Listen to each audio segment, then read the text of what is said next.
Então vamos lá, né? Vamos dar sequência ao estudo do livro Desobsessão, né? De André Luiz, o Espírito, e o médium Francisco Cândido Xavier, né? Ok? Nós conversamos todas as quintas-feiras a respeito da mediunidade, né? Usando esse livro como um roteiro, um livro-texto, roteiro, né? Mas vocês vão colocando as dúvidas que vão surgindo, coisas que vocês vão lembrando, né? Em torno da mediunidade, de preferência.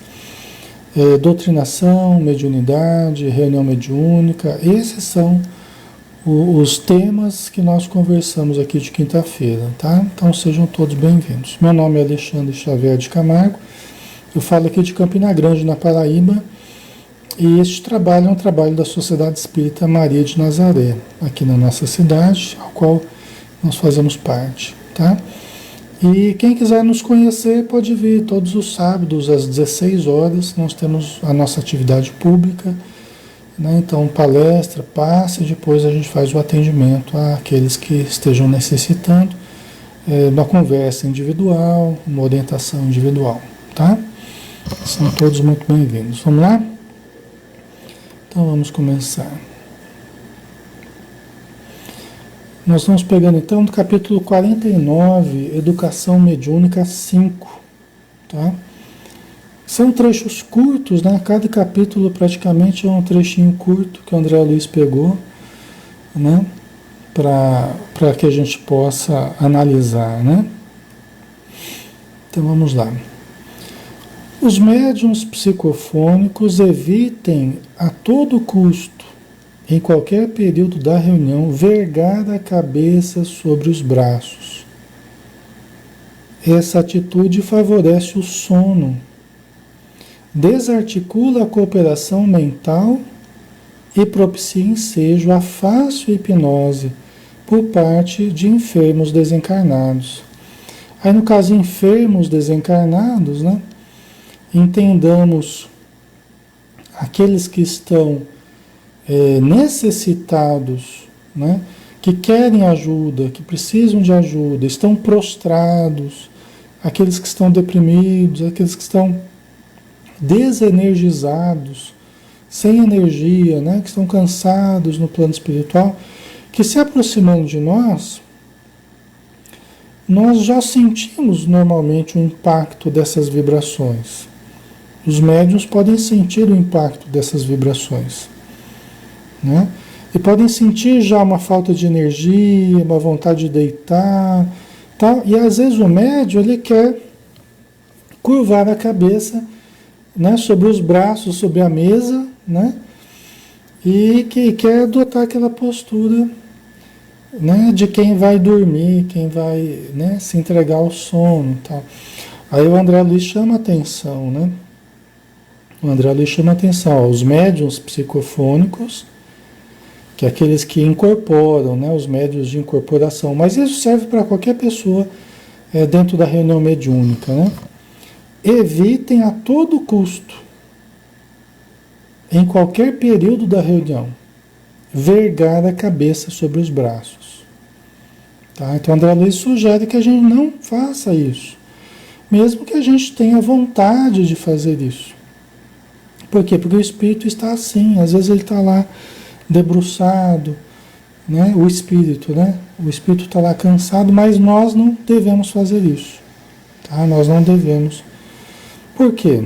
Aí ele já explica aqui, né? Porque essa atitude favorece o sono. Estão vendo? Favorece o sono. É óbvio, né? É óbvio, né?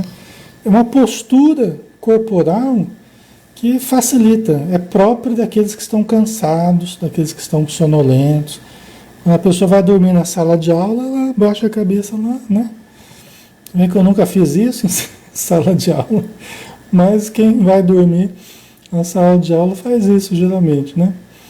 Então ele induz ao sono, né? Facilita o sono e facilita nós entrarmos ainda mais naquele estado de prostração durante a reunião mediúnica, né? E aí nós acabamos anulando a nossa cooperação mental. Porque nós temos conversado sobre isso. O médium, por mais que ele seja passivo, no sentido dele perceber as presenças dos necessitados, ele tem uma atitude muito ativa. O médium tem que ser muito ativo. Ativo em tentar perceber quem é a pessoa que eu estou sentindo, os sintomas que eu estou percebendo dessa pessoa que está perto de mim, né? O que ela estaria pensando, o que ela estaria falando, o dono desse sintoma que eu estou sentindo, né?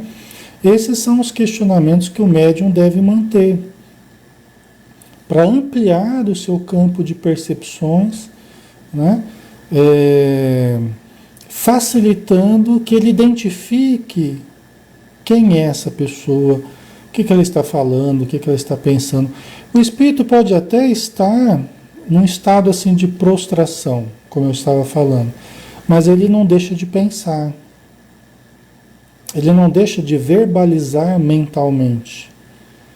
Tá? Então nós devemos procurar captar as frases de sofrimento ou as frases de revolta dele, para que a gente possa dar voz a essas frases, para que a gente possa dar voz ao pensamento do espírito. E para isso nós precisamos estar ativos. Nós não podemos nos entregar totalmente, né, àquele estado de prostração que o espírito está transmitindo. Ficando claro, pessoal? Faz sentido para vocês? Né? E por isso a questão postural é importante. A questão postural. Nem o desmazelo de ficar lá, né, com as pernas esticadas na cadeira e ficar lá assim, meio, né, como quem vai dormir para trás, assim, né? E nem aquele que vai dormir para frente também, né, se debruçando sobre a mesa. Entendeu? As duas posturas são inconvenientes. Tá? As duas posturas não são a postura de quem está ativo, consciente ali, aquele que está ali predisposto a ajudar, proativo, vamos dizer assim, para perceber os espíritos, para atuar, né, de uma forma importante ali na reunião mediúnica. Tá? Então são duas formas de desmazelo, vamos dizer assim, né? Duas formas descuidadas, né? A gente poderia dizer, né? Ok.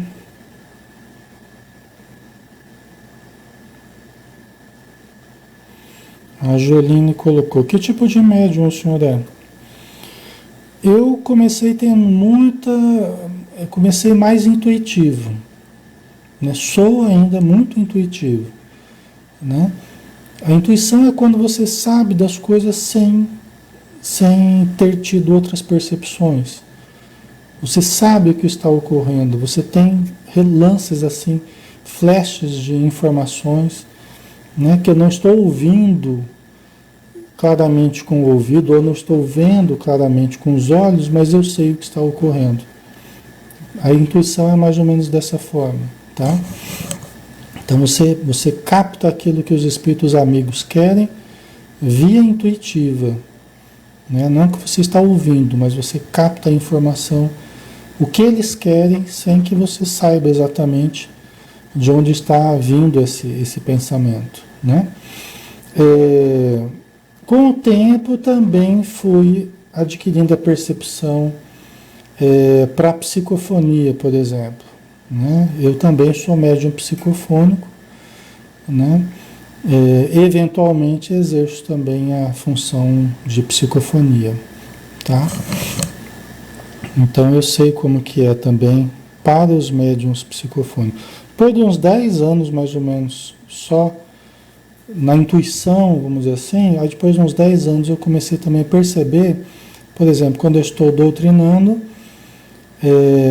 um espírito revoltado, né? Muitas vezes passa alguns minutos de conversa com o espírito e eu percebo a presença do espírito amigo, familiar, e dou passividade para que converse com o necessitado, Então eu comecei percebendo dessa forma para a incorporação, né? A aproximação do familiar para ajudar na doutrinação, tá?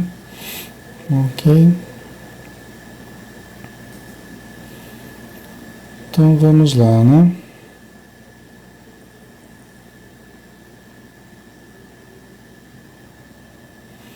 A Marisete colocou: Alexandre, me tira uma dúvida. Esses dias eu falei árabe dormindo.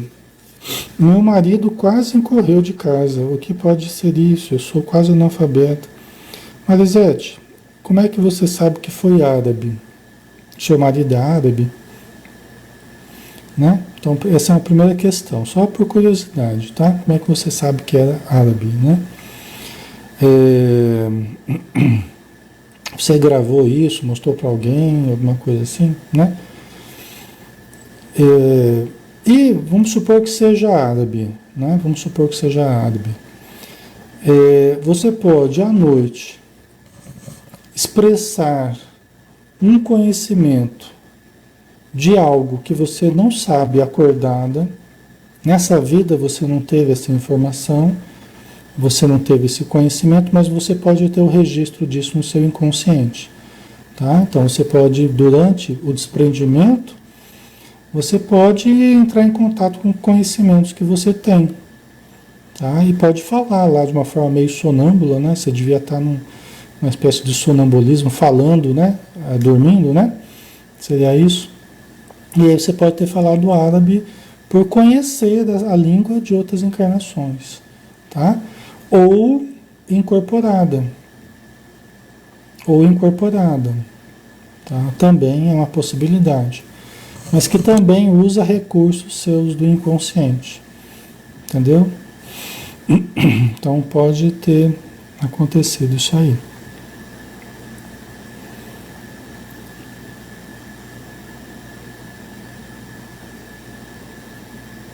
O Anderson colocou aqui. Oi, Anderson. Qual a sensação que o senhor sente ao sentir a aproximação de um espírito? Veja bem, no meu caso específico, aí cada médium percebe de uma forma mais ou menos diferente, tá, Anderson? Então eu posso falar só do meu modo de sentido do que eu sei que os médiums falam, né? No meu caso, é lógico que todo médium percebe a aproximação de um bom espírito ou de um espírito necessitado, de um espírito saudável, está ali para ajudar, um espírito amigo ou um espírito sofredor, né? Então a primeira coisa que nós temos que observar é qual a sensação que nós sentimos. É uma sensação boa, agradável, que evoca um estado bom em nós, um estado de confiança, de alegria, de esperança, de amor, de fé, de bondade, de caridade, né? De bem-estar, de leveza, né?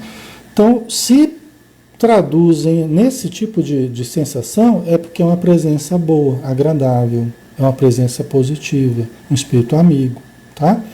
Agora, se eu sinto um peso, um sintoma físico, uma dor, um mal-estar, uma irritação, uma impaciência, uma inquietude, agressividade, né? Descrença. Então, de uma hora para outra, eu comecei a sentir todos esses sintomas, né? E muitos outros que a gente pode sentir, dor de cabeça, qualquer sintoma físico, né? Acompanhado de um estado emocional, um estado mental também específico, pensamentos que não são pensamentos usuais meu, né? Eu não costumo pensar naquilo, entendeu? Então, de repente, comecei a ver tudo obscuro, tudo difícil, sem ter motivo para isso, né? Aí eu estou diante de uma presença que provavelmente está me transmitindo, está evocando em mim, né, um estado negativo. Por quê? Porque o espírito está nesse estado. Então eu vou me impregnando, né, com essas vibrações e vou passando a sentir isso. Entendeu? Então, basicamente é assim, né? Nós temos que identificar o tipo de vibração. Aí cada médium identifica isso de uma forma diferente. Uns sentem muito no corpo, em sintomas físicos, né? Outros sentem muito no emocional, Outros sentem muito no pensamento. Outros sentem os três ao mesmo tempo de uma forma muito intensa. Aí depende das características do médium, tá? Ok?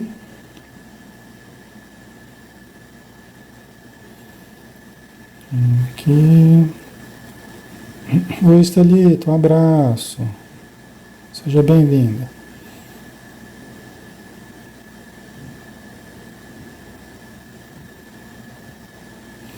A Viviane Borges colocou aqui, né? Fui em um centro e me falaram que a minha mediunidade está derramando. Aí, essa derramando não seria bem o termo, né, Viviane? Pode ser que eles tenham falado isso, né? Mas talvez assim, eles queiram dizer que estava transbordando, né? Vai dar no. Estava transbordando a sua mediunidade, né? Estava aflorando a sua mediunidade, né? Ou seja, está explodindo aí, tá? A tua mediunidade está surgindo com toda intensidade, né? Está sobrando mediunidade aí, precisando dar utilidade às suas forças mediúnicas, né? Porque realmente as forças mediúnicas elas são produzidas, né? Vão sendo produzidas por nós, tá? E essa energia mesmo vai se acumulando, transborda mesmo, né?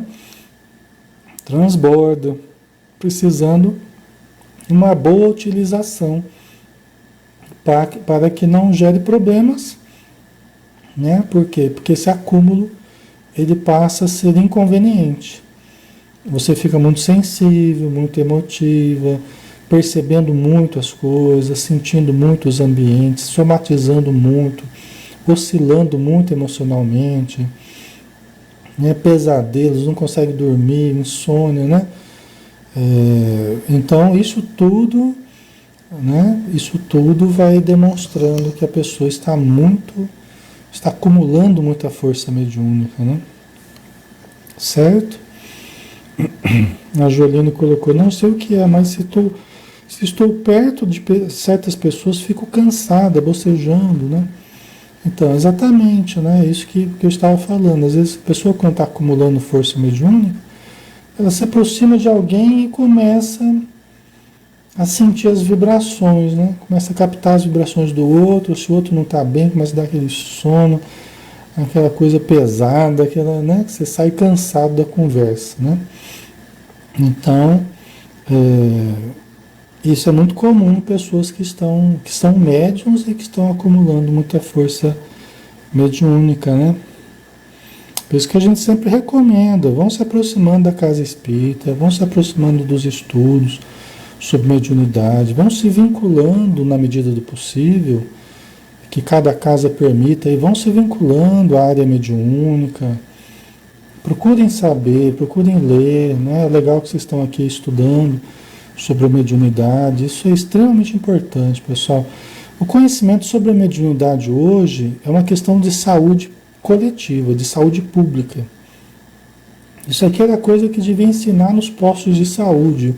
Deus queira que daqui a algumas décadas aí a gente esteja podendo ensinar essas coisas em posto de saúde, porque a maioria das pessoas que ficam poliqueixosas, né, com várias queixas nos postos de saúde, nas santas casas, nos hospitais variados, nas clínicas, aí, muitas e muitas e muitas e muitas são médiums.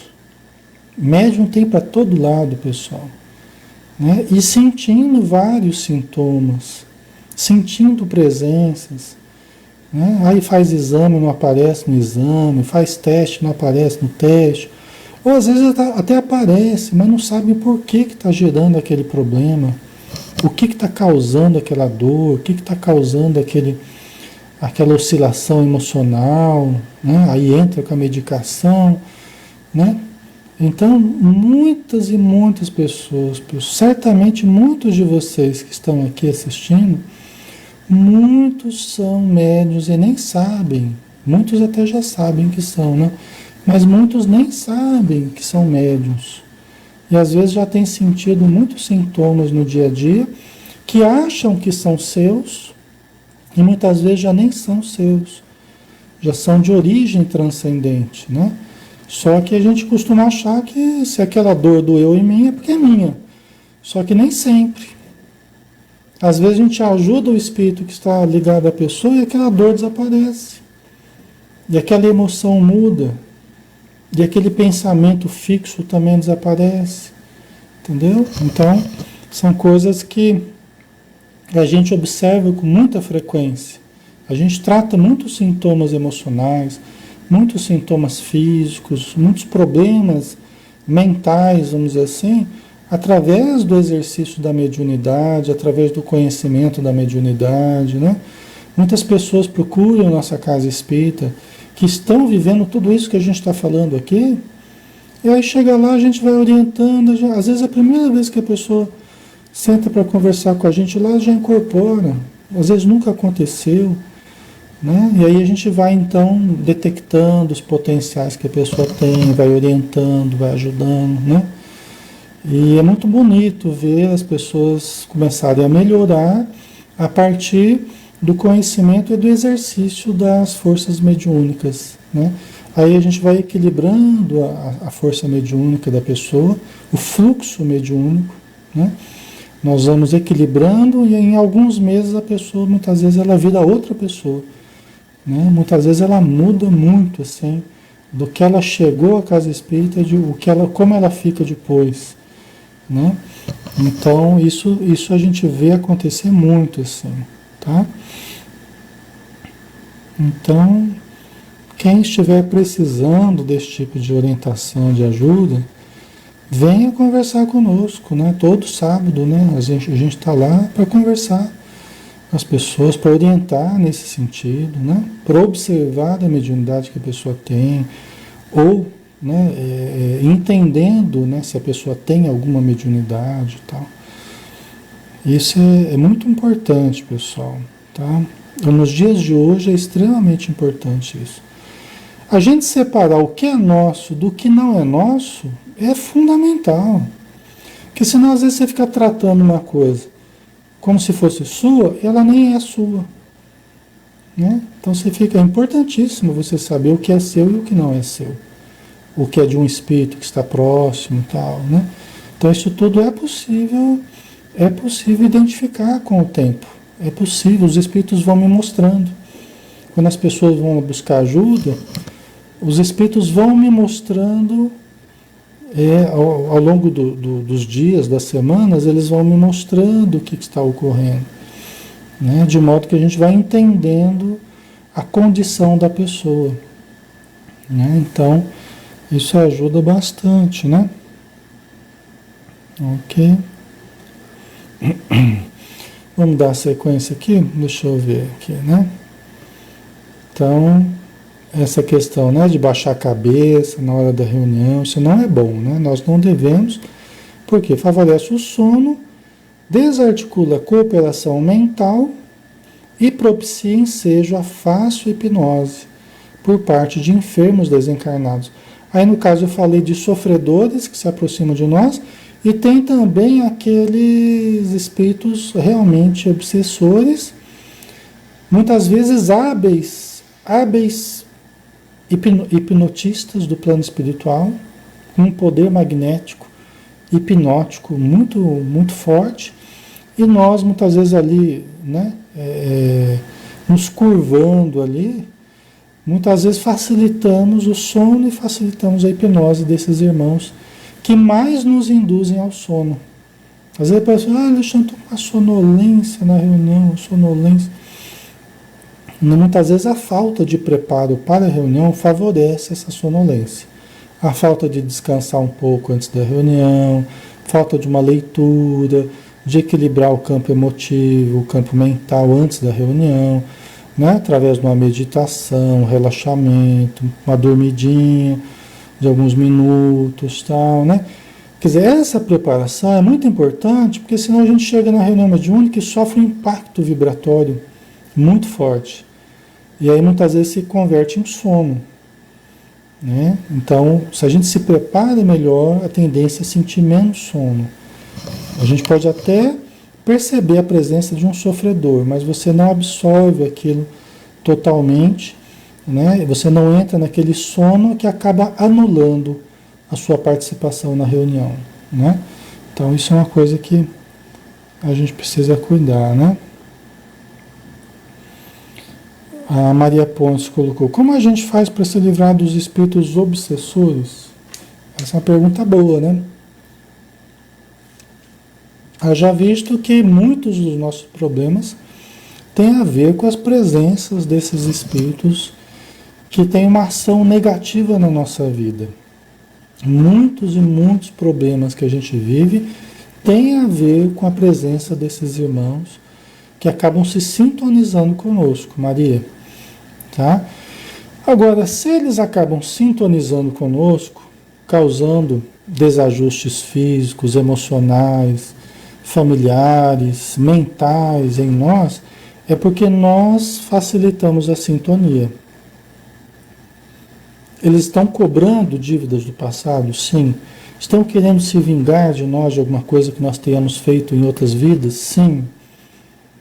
Se aproveitam dos nossos vícios no presente? Sim. Se aproveitam das nossas vacilações? Sim. Entendeu? Mas aí que está.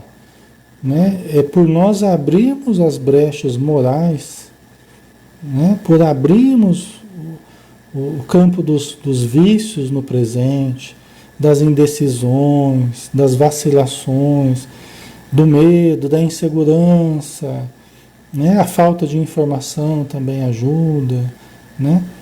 A atitude antifraterna, né? Não amorosa, isso tudo facilita a sintonia com os espíritos obsessores. O cultivo do desânimo, muito forte isso. O cultivo da revolta, também muito forte. Só o desânimo e a revolta pode nos vincular enormemente com os espíritos obsessores. Isso tudo pode ser cultivado por nós ou não. Então aqui a gente fala de tudo isso aqui que a gente está falando, não deve ser cultivado por nós. Né? Como se fosse um campo que a gente fica nutrindo aquele desânimo, nutrindo aquela revolta, porque a gente faz isso, né? O ser humano faz isso frequentemente. Né? Não dá para a gente se eximir dessa responsabilidade. Você entende, Maria? Então, se a gente ficar cultivando essas atitudes mentais, emocionais, sentimentais perante a vida, de desânimo, revolta, tristeza, tal, né? Nós estamos facultando a aproximação e a instalação de obsessões. Entendeu? A sintonia com os obsessores. A culpa, você ficar cultivando culpa dentro de você. Você se arrepender é uma coisa. Né? Você detectar os erros que cometeu é uma coisa. Você analisar, puxa, errei aqui. Olha, o efeito foi assim, assado, né? Tá, o que eu vou fazer agora para melhorar? Vou fazer assim. Vou pedir desculpa, vou tentar recomeçar, tal. Então, nós analisarmos os erros é uma coisa. Nós ficarmos nos machucando por causa dos erros cometidos é o cultivo da culpa. Isso aí é uma porta aberta para a obsessão. Nos arrependermos é bom, nos culparmos é diferente, entendeu? Ok. Então a Vilani colocou mudança de hábitos, né? Então a gente precisa mudar o hábito, os hábitos, né? O conjunto de hábitos que nós temos, ele vai mostrar a estrutura que nós criamos em torno de nós, dentro e fora de nós. É o resultado do conjunto de hábitos. É isso que vai gerar sintonia com os bons espíritos ou com os espíritos obsessores. Entendeu? Então é uma construção nossa, né? A Tânia colocou, a Tânia Silva, por exemplo, quem tem um mau hábito da maledicência, é pessimista, vitimista, né? Atrai espíritos de mesma sintonia. A pessoa fica se vitimizando perante a vida. Pô, isso aqui só acontece comigo, eu sou a pessoa que mais sofre nesse mundo, né? Na minha vida tudo é errado, tal, e você fica se vitimizando, né? E fica junto com a revolta, né? A indignação. Por que Deus permite isso na minha vida? Porque... E na verdade, quanto mais a gente fica reclamando, a gente cai no comportamento reclamador, né? A gente fica se queixando. Quanto mais a gente reclama, quanto mais a gente se queixa, pior fica a situação. Porque é o tempo que você poderia estar pensando positivo, você poderia estar cultivando pensamentos saudáveis, otimistas, né? Que é o que faz mudar a coisa, é o cultivo de pensamentos otimistas, né? Confiantes, né? Então, essa é a diferença, né? Quando a gente cai na vitimização, na reclamação, no pessimismo, aí a vibração é uma vibração muito ruim, que acaba prejudicando mais ainda a nossa vida, né? A nossa saúde e tal. Entendeu, Maria? Então é isso, é para todos nós, né? Nós temos que mudar, temos que fazer uma higiene mental, pessoal. Quer que a vida mude? Tem que fazer uma limpeza mental. Tem que ir selecionando. Esse pensamento sim, esse pensamento não. Isso aqui deixa eu tirar, deixa eu jogar fora. Isso aqui não serve para mim, isso aqui serve. Conforme seja um bom pensamento ou um pensamento ruim. Pensamento saudável ou patológico. Entendeu? Baseado naquilo que a gente estava falando. Do mesmo jeito que você percebe um espírito que causa uma sensação ruim, desassossego, inquietude, você pode perceber o tipo de pensamento também. Tem pensamentos que vão gerando só tristeza. Quanto mais você fica conversando, cultivando, mais triste você fica, mais desanimado você fica. É porque a conversa está sendo deprimente. Entendeu? A conversa não está ajudando.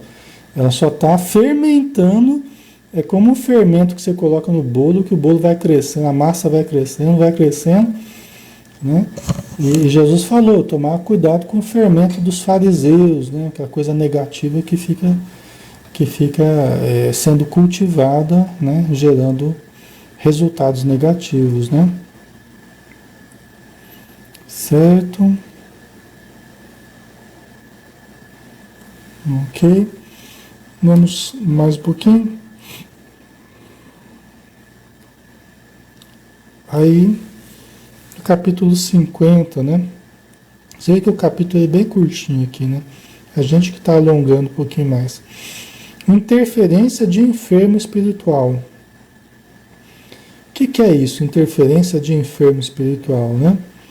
No curso da manifestação de determinado espírito menos feliz, é possível a interferência de outra entidade desditosa ou perturbada, que compareça arrebatadamente, por intermédio desse ou daquele médium psicofônico, ainda fracamente habilitado ao controle de si próprio.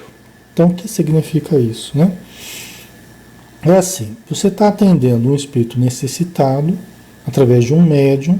Na reunião tem várias pessoas participando, vários médiums e tal. Você está atendendo um espírito através de um médium, né? Está conversando, aí outro médium começa a perceber outro espírito que interfere ali.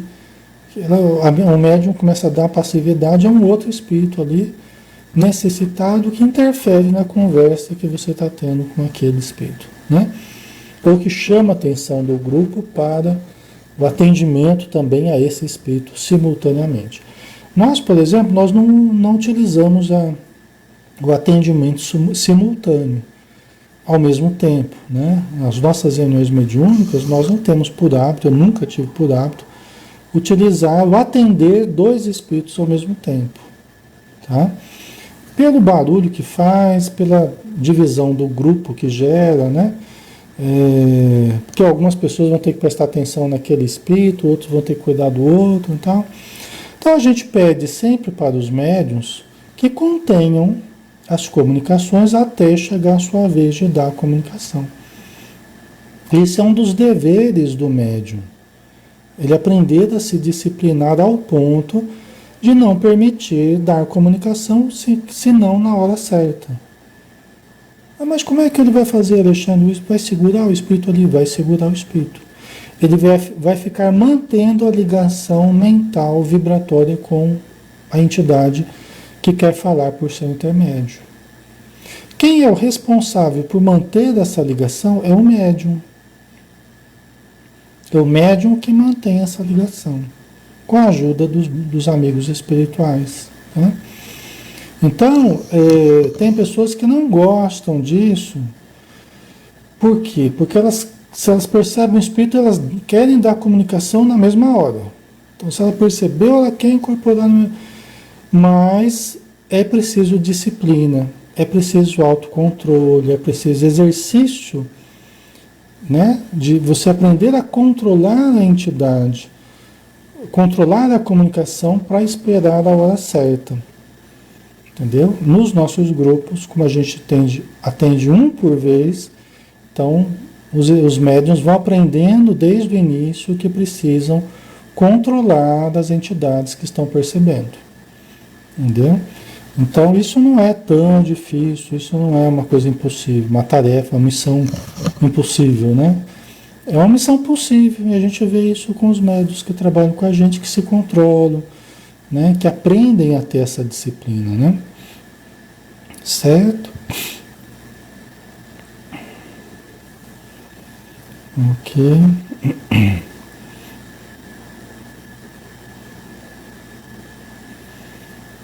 A Viviane colocou: como agir quando sente um espírito tocar na gente? Com naturalidade, Viviane. Tá? Com naturalidade, por quê? Porque eles estão entre nós. Eu sei que isso às vezes pode assustar, né? Isso é diferente, né? Então eu sei que é uma situação, né, um pouco diferente, que pode assustar um pouco, que pode amedrontar um pouco a pessoa, né? Mas nós convivemos entre os espíritos, né? Seja em casa, seja no trabalho, onde for. E quem tem mediunidade, né, tem que se acostumando com esse tipo de situação, porque ela pode ocorrer de fato, né? Pode ocorrer de fato. Você sentir o espírito tocando. Só que veja bem, às vezes eu converso até com o espírito protetor, um espírito amigo, por exemplo, e o que que os espíritos falam para a gente? Alexandre, às vezes a gente se aproxima da pessoa, a gente toca na pessoa para dizer, eu tô aqui, ó, tô do seu lado, estamos juntos, né?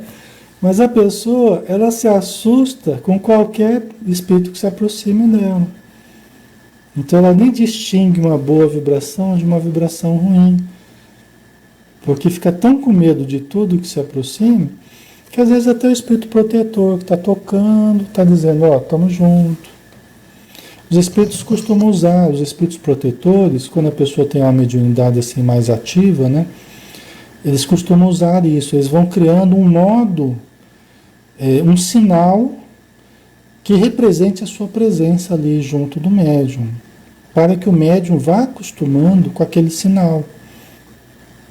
Então tem espírito que faz isso, tem espírito que, né, que o médium sente, sempre quando ele se aproxima, o médium sente tocar no ombro, assim.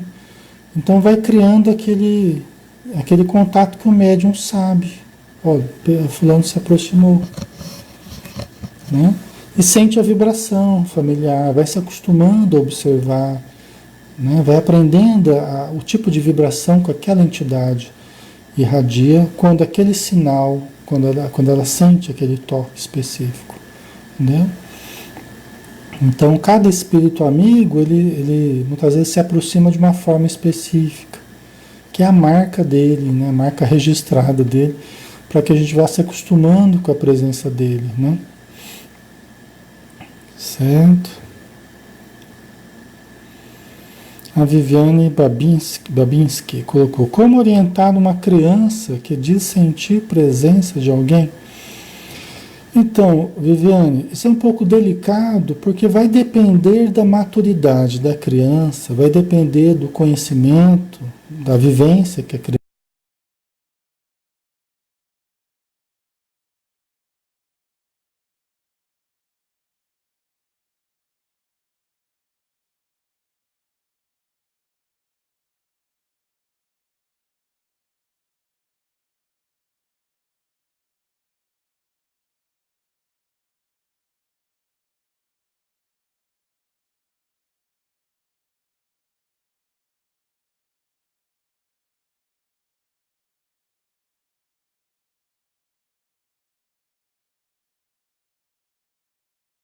Anos, né? De 12 anos, né? Uma criança de que idade, né?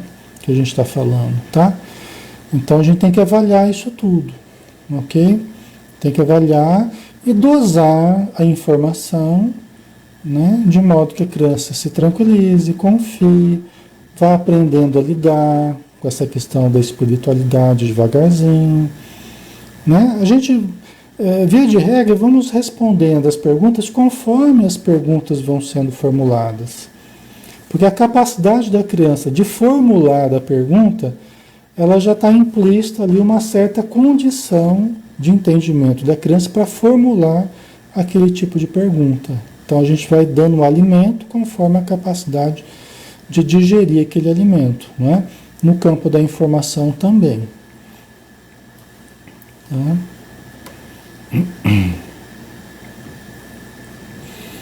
Oi, certo?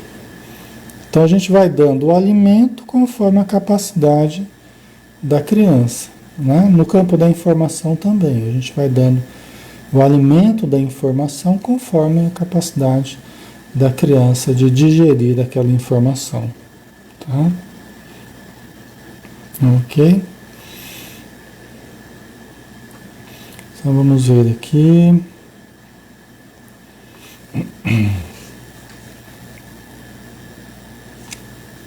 Então, essa situação aqui da interferência de uma outra entidade através de outro médium durante a comunicação, o próprio André Luiz já está falando aqui, né? Por intermédio desse ou daquele médium psicofônico ainda fracamente habilitado ao controle de si próprio.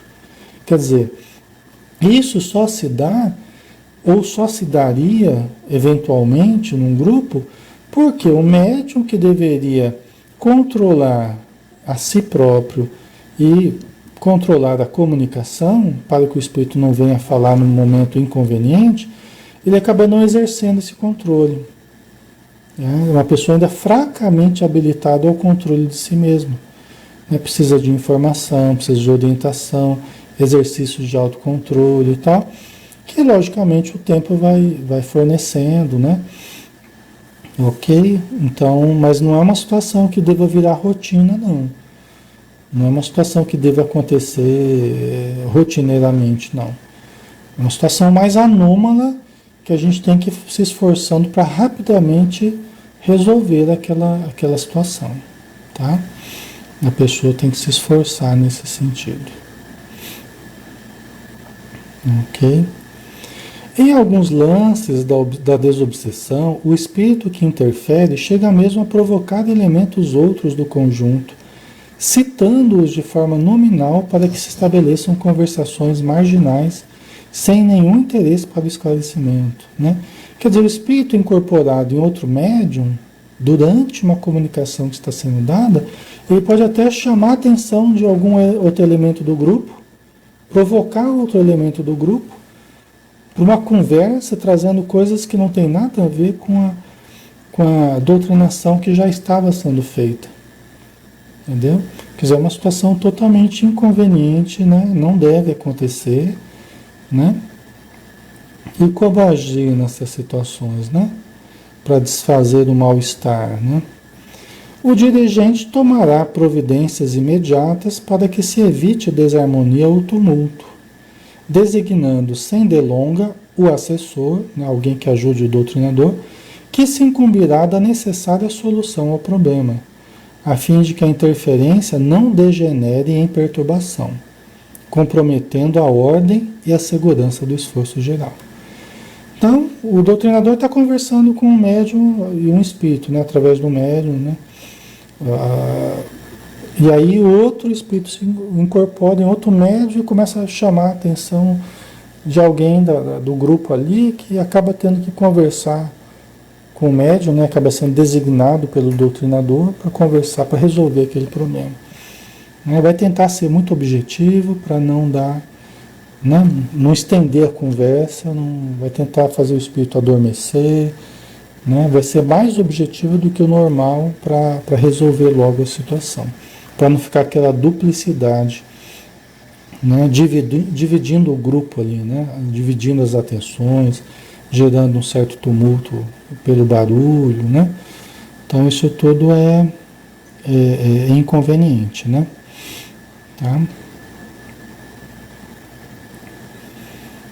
Ok, certo. Aqui nós acabamos esse capítulo, né? Aí no próximo é fazer o 54, manifestação final do mentor. Mas aí na semana que vem a gente faz, né? Deixa eu só ver. Obrigado, Elaine Ferreira. Obrigado, viu, pelo seu carinho aí, pelo nosso trabalho. Deixa eu só ver o que vocês colocaram, né? A Joline colocou: como aprimorar meus conhecimentos no Espiritismo, pois onde moro não tem centro espírita. Bom, você está aprimorando seus conhecimentos aqui com a gente na internet, no estudo, né? Então, na verdade, a sua pergunta já tem a resposta aí, porque você está participando com a gente, né? Então, continua firme aí que a gente vai estudar muita coisa ainda. Também tem os livros, né? Que vão dando muitos elementos para você, tá? É extremamente importante, né? A Tainá Prado: como um obsessor consegue informações sobre o presente, passado, futuro? Veja bem, Tainá, o obsessor conhece muita coisa sobre o passado porque ele fez parte do nosso passado. Por isso que ele é nosso obsessor. Porque nós no passado fizemos mal para ele. Ele não se esqueceu daquilo que nós fizemos e ele está no nosso encalço. Então ele falar de coisas que eu fiz, de coisas que eu aprontei e tal, para ele é muito fácil. Porque eu fiz justamente isso com ele, ou junto com ele, ou fomos comparsas em determinados crimes, determinados problemas que nós criamos, tá? E depois eu quis mudar de vida e ele não aceita que eu quis mudar de vida. Ele quer que eu continue no caminho do mal junto com ele, em que ele continua, tá? Então isso é fácil, né? O presente, ele está vendo o presente, as coisas, porque ele está ajudando a causar problemas no presente. Tá? Ele está ajudando a causar problemas no presente. Agora o futuro ele não pode dizer. Ele pode dizer o que ele quer que aconteça conosco. Ele pode tentar nos induzir ao futuro que ele deseja para nós. Que é um futuro de ruína, futuro de doença, de separação, um futuro de problemas psíquicos, alienação. Então ele pode dizer daquilo que ele quer fazer conosco, o que não significa que vai conseguir. Aí vai depender das nossas escolhas, entendeu? E nem também o futuro com relação aos nossos parentes, o nosso trabalho. Ele pode dizer o que ele quer fazer. Ele pode até falar como quem sabe do futuro. Você vai perder o seu emprego. Por quê? Porque ele quer que eu perca o emprego. Não quer dizer que ele vai conseguir. Pode conseguir? Pode. Porque ele pode criar situações, armadilhas, né? Pode nos induzir a fazer mal a nós mesmos. Porque ele pode aproveitar a nossa fragilidade, nos induzir a brigar com o nosso.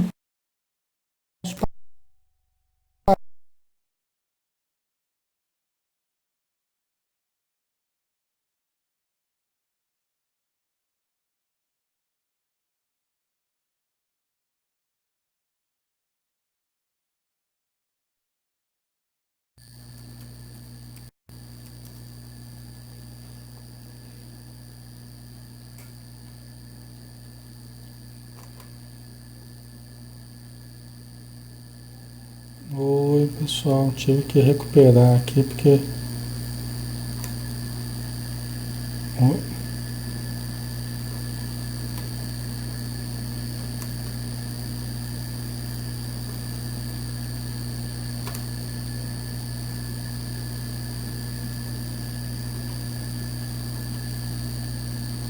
Ok. Voltou aí.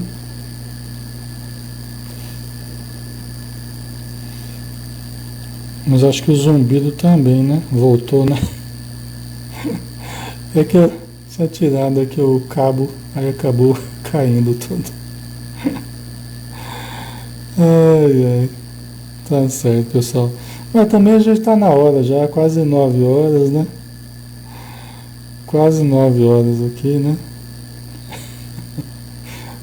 Nem pensei que ia ser possível voltar. Deixa eu ver como é que tá aqui. Ah, agora não tá com zumbido, né? Que bom. Acabou dando certo de voltar, né? Tá certo. Então, né? Tava falando, né? Do obsessor conseguir prejudicar a gente ou não, né? A gente estava falando sobre isso, explicando isso, né? Então,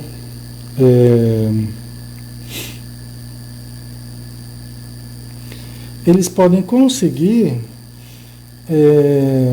muito pelas nossas fragilidades e podem usar também as fragilidades dos outros contra nós, entendeu? Então, sim, muitas vezes nós passaremos coisas que eles provocarão e que não teremos controle sobre isso, tá? Ah, mas por que Deus permite? Porque nós somos devedores do passado. E nós não passaremos pelo que nós não precisarmos passar. O mal que a gente fez, a gente acaba recebendo. Então, às vezes, ele não consegue agir diretamente em mim, mas ele pode agir em torno de mim, me causando problemas, constrangimentos, dificuldades, insucessos, né? Eu não tenho controle sobre certas situações, mas eu tenho controle sobre como eu reajo a certas situações. Entenderam?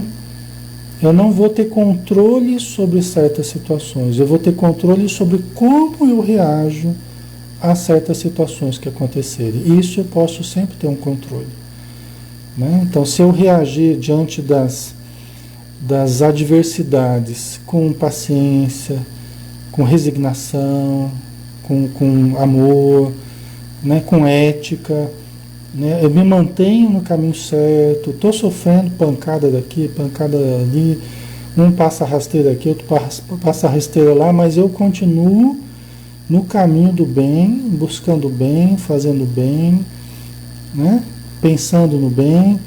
Gente, está tudo certo. O que eu vier a sofrer, buscando o bem, o que eu vier a sofrer é porque eu tinha que passar mesmo por aquilo. Entendeu?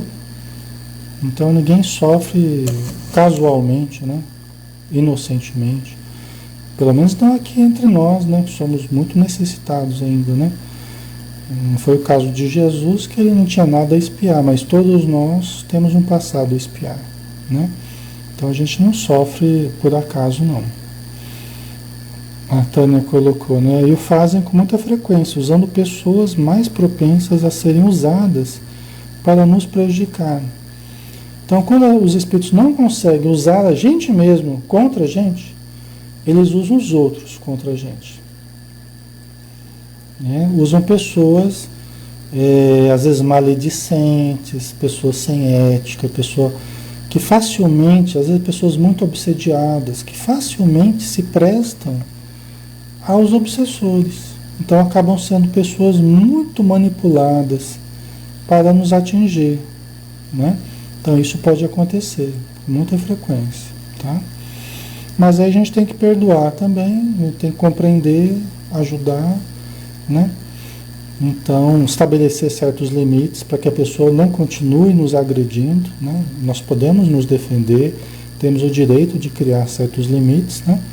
Que também vira, senão vira uma atitude masoquista, né? Você está sofrendo agressões, tá, e você aceita e deixa as pessoas, né, te agredirem sem estabelecer nenhum limite, né? Aí vira uma atitude até masoquista, né?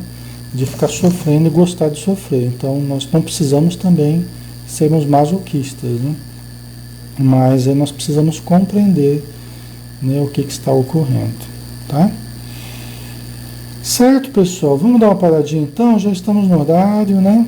Já praticamente 9 horas aí, tá? Vamos fazer a nossa prece final. Vamos então, né, agradecer novamente a Jesus pela oportunidade do estudo, da convivência, das trocas afetivas, as trocas de conhecimento, da oportunidade de exercitar a fraternidade, a convivência com os irmãos encarnados e com os irmãos também desencarnados. que estão em torno de nós. Muitos para nos ajudarem, muitos para serem ajudados. Em ambos os casos, Senhor, pedimos que a tua luz envolva aqueles que estão nos amparando e aqueles que estão sofredores. Que estes últimos possam receber o auxílio que necessitam, a energia calmante, a energia que alivia as dores, a energia que os faz dormir, que os faz descansar depois de uma longa jornada de sofrimento. A todos estes, Senhor, o nosso carinho, o nosso respeito e as nossas melhores vibrações. Que a tua luz esteja conosco. Que assim seja. Ok, pessoal. Obrigado pela presença, obrigado pelo carinho de todos, tá? Desculpa aí de não responder todas as questões, mas devagarzinho a gente vai responder na medida do possível, tá bom? Um abração e até terça-feira, né? Se Deus quiser. Tchau, até mais.